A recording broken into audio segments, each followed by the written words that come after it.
বাঁকুড়া ঘুরতে এসে একদিনের জন্য শুশুনিয়া অনায়াসে কাটিয়ে দিতে পারেন।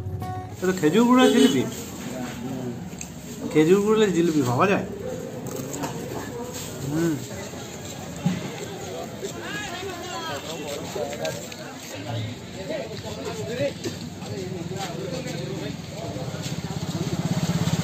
এই মতন মেলার চেহারা নিয়েছে। এত সুন্দর সুন্দর লোকশিল্প, হস্তশিল্প দেখলে মনে হবে সবই যেন বাড়ি নিয়ে চলে যায়। এটি হচ্ছে রিসর্ট। এখানে আপনারা যদি শুশুনিয়াতে এসে থাকতে চান তাহলে অনলাইন বুকিং করে এখানে থাকতে পারবেন। এখানে পার্কিংয়ের সুবিধা উপলব্ধ আছে।